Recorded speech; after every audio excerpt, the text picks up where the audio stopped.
सामुएल का पहला ग्रंथ अध्याय 5। मंजूषा के कारण प्रभु का कोप।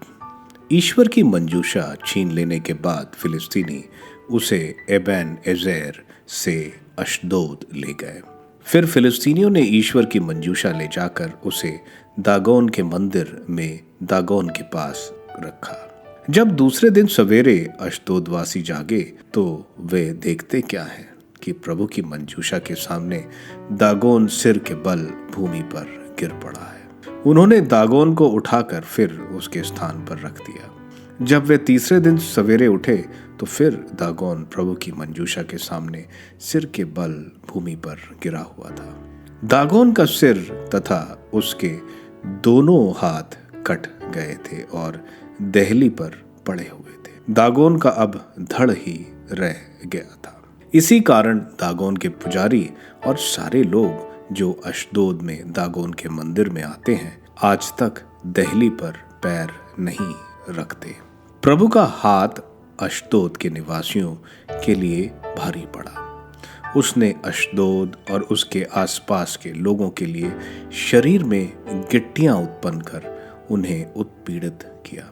यह देखकर अशदोद के निवासियों ने कहा, इज़राइल के ईश्वर की मंजूषा हमारे यहाँ ना रखी जाए, क्योंकि उसका हाथ हम पर और हमारे देवता दागोन के लिए भारी पड़ रहा है।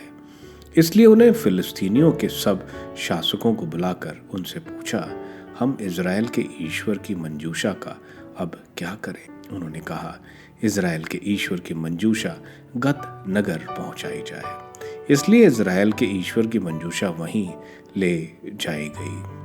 वह वहां ले जाई गई तो प्रभु का हाथ उस नगर को दंडित करने लगा, जिससे वहां आतंक छाया गया। उसने उस नगर के सभी निवासियों को, क्या छोटे क्या बड़े, को मारा। उनके शरीरों में गिल्टियां निकल आई।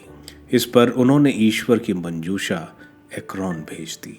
जैसे ही ईश्वर की मंजूषा एक्रोन पहुंची, एक्रोन वासी चिल्ला उठे, वे हमें और हमारे लोगों को मार डालने के लिए इज़राइल के ईश्वर की मंजूषा हमारे यहाँ लाए हैं। इसलिए उन्होंने फिलिस्तीनियों के सब शासकों को बुलाकर उनसे निवेदन किया, इज़राइल के ईश्वर की मंजूषा वापस भेजिए।